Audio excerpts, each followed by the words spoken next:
бежали, не избегали как бы. Судьба свела всех троих на одной свадьбе. Пусть соединяла их одна история, но каждый понимал и принимал ее по-своему. Ты правда меня любишь? Тебя и только. Как сильно, скажи. Вот столько. И клянешься в любви ко мне навеки? И клянусь в любви тебе навеки. Я люблю тебя и только. Сильно-сильно? Вот столько. Сильно-сильно? Вот столько. Сильно-сильно?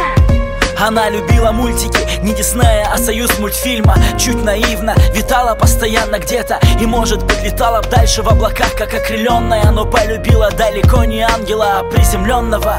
По юности мы несговорчивы, ей говорили: он не тот, а она еще чего. Жизнь узорчата, как будто бы ковер персидский, может переставить запросто чужого с близким.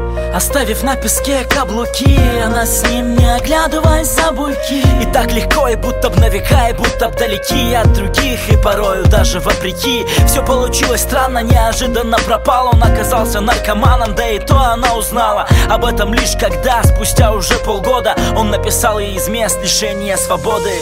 Ты говорил, что любишь. Тебя и только. И говорил, что сильно. Вот столько. И поклялся в любви ко мне навеки. И клянусь в любви тебе навеки. Я люблю тебя и только. Сильно-сильно? Вот столько. Сильно-сильно? Вот столько. Сильно-сильно?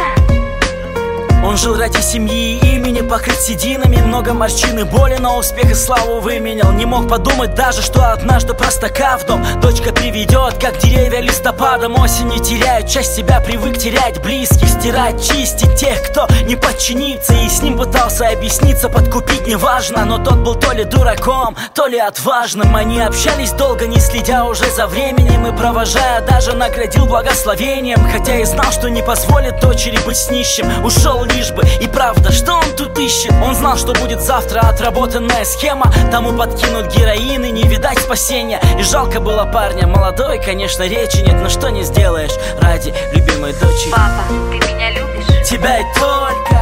Как сильно, скажи. Вот столько.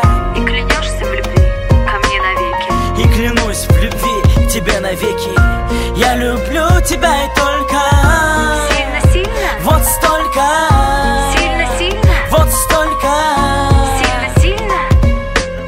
А он не понял, что случилось даже этим вечером. Вышел на остановке, не доехав до конечной. Кто-то подошел, что-то нашли, затем назначили. Огласили срок в зале суда. Мама плачет, ни разу не ступавший на подобные пути. Он даже и не мог подумать, растянул кто паутину. И что ему осталось, это письма по ночам ей писать, не зная, что она их и не получает.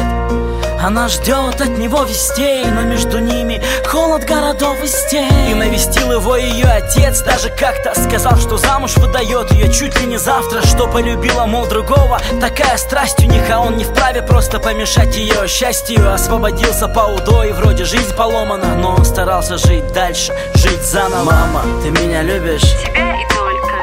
Как сильно, скажи. Вот столько. И клянешься в любви ко мне навеки? И клянусь в любви к тебе навеки? Я люблю тебя и только. Сильно-сильно? Вот столько. Сильно-сильно? Вот столько. Сильно-сильно?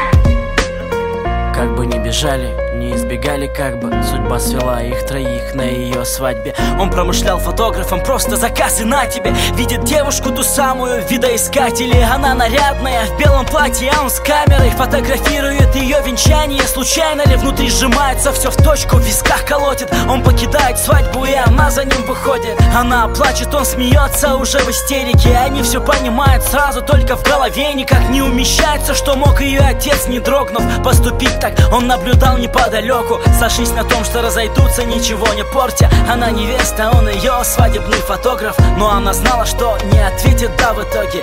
Вы готовы стать женой? Я люблю другого.